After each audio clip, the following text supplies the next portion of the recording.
Rise from your grave. Hello Quakers, and welcome back to another episode of the Quake Rave. You know, we've been playing through a lot of newer releases lately, so I figured it was high time we get back and let's play an old map, huh? What do you say?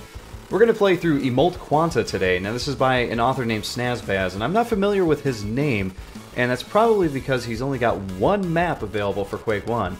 So it's not to say, I mean, maybe he went on to another mapping community like Half-Life or Unreal or something and made more maps there, but I have no idea. But this is all there is for Quake 1. So let's jump into Emolt Quanta and see what it's all about.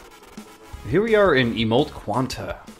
This is by Snazbaz. This is a author that I'm not familiar with at all. I looked him up on Quidicted and saw that he only has this one map. So this is it. The whole library of Snazbaz maps here. So we got some shells we can grab immediately. We got a button. Of course, it's the shot button. How silly of me to think that I could actually push that in an old 1997 map. I feel like I'm getting too used to all of these contemporary maps coming out. Yeah, so I don't know. This room doesn't leave... Oh, okay. We got some enemies in there. Totally don't care that I'm around. Texture on the doors not lined up. So yeah, I mean, you could tell this was like sort of an in and out job for Snazbaz here. Kind of came in, made one map, and said like, "Wow, that was hard. I'm probably not going to make any more," and left it at that. There's only one secret to find, and there's only 12 enemies to take out. All 3 of which we're going to kill, or rather, 3 of which of that total we're going to kill right here already. So then we have a knight kind of waiting around over here. Looks like we already found the secret.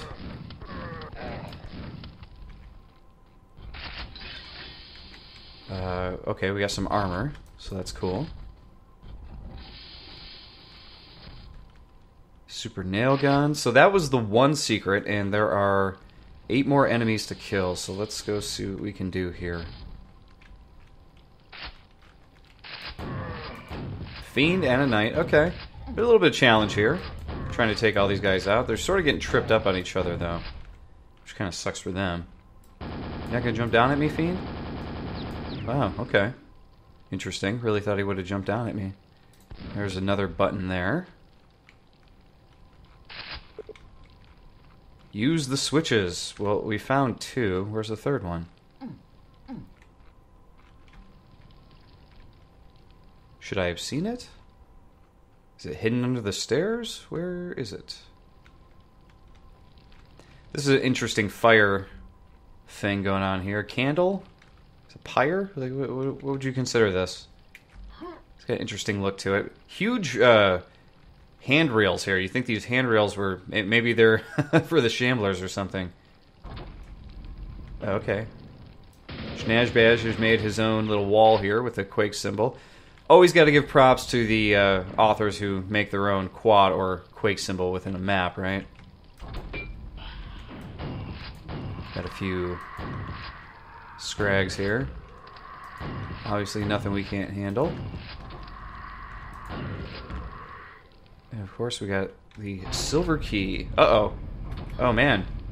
Look at that, he tried to get a booby trap on us. Okay, so that's clever. Obviously, that's going to piss some people off while they're playing this if they don't expect it, but that's a clever little booby trap for somebody's first map. That's not bad. Alright, so I got the blue key. Oh, there was the switch. It was across the way here. So what do we got? We got 3 more enemies to kill. They're all in here, and there's a shambler who just is sort of hanging out, so we can sneak up behind him and take him out.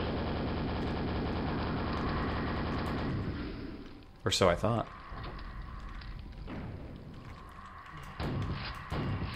Take out these scrags. Did I take out that Chandler? Yeah, no, he's still running around. Oh, he can't seem to get around the pool cover here. Wow, that's a big glitch. He can't... These things are so far apart from each other, he gets kind of like stuck over here, so he's running... He was running between this area here, like kind of sticking on these platforms. Interesting. That kind of sucks for him. Another shootable button? What's in there? Oh, I see. Okay, so that did not actually show off that you need the silver key for that motion, but I guess you do. So the silver key doesn't open this. Oh, and it's not like I need it anyway, because you can exit it without actually lifting up that bar there. So, wow, there you go. We traveled back in time and went back to playing an old map here, and you know, we got sort of what we bargained for here. You know, we got an old map that was somebody's first map, and it's obvious that this was this was a stepping stone for them if they were going to continue mapping. Who knows if Snazbaz actually continued mapping for another community. They did one for Quake and moved on to something else like Half-Life or whatever, but regardless, one and done, you know what I mean? So there's a couple cool things in this map, though. This room, for instance, has a pretty cool... I would say it's got a pretty cool decor to it. I like what he did with the ceiling, with the symmetric sort of like weird magnet things up there in the top. Obviously, there was a lot of problems with the floor there that you can see in this shot. The Shambler getting caught on it, not being able to come after me. Killing those scrags in the hallway, and I'm like, where's the Shambler at? Shouldn't he be coming after me? But he can't get over to me, so... Lesson learned there, people. If you're going to make some sort of a graded floor, make sure that you cover it with a brush that will make it so the enemies have no problem getting over to you.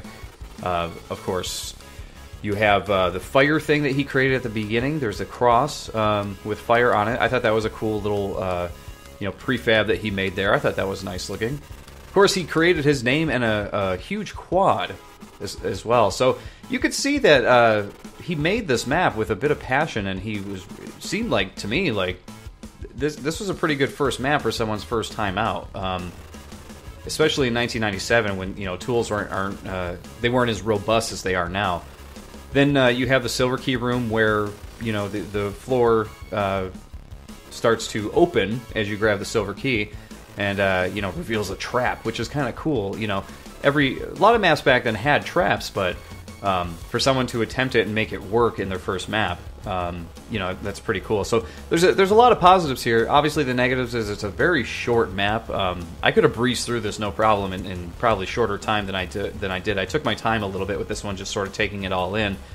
But anybody who's playing this could probably finish this in less than 2 minutes. The obvious big problem was with the Shambler running across these plates, which I already mentioned, but the fact that I could finish this map without actually opening the pillar that was blocking the teleporter that takes you out. So I would view that as a pretty big problem right there. Perhaps this map just wasn't tested, as much as it probably should have been. But for an old map, it's not bad. It's not the greatest old map I played, but I've played worse maps. This is not terrible, so... definitely worth checking out if you want to see like a couple of the little prefab things the guy made. I think that they were pretty cool for the time. But again, this is just an old-timey map. It definitely feels like an old 1996, 1997 map. So if that's what you're into, this is definitely one you want to check out because it's totally got that feeling all over it. So thanks for watching, everybody. I'll see you next time on the Quake Rave. Be sure to check out all of my other Quake Grave episodes, or jump into the GGRC show that I've been doing. I think you'll like it.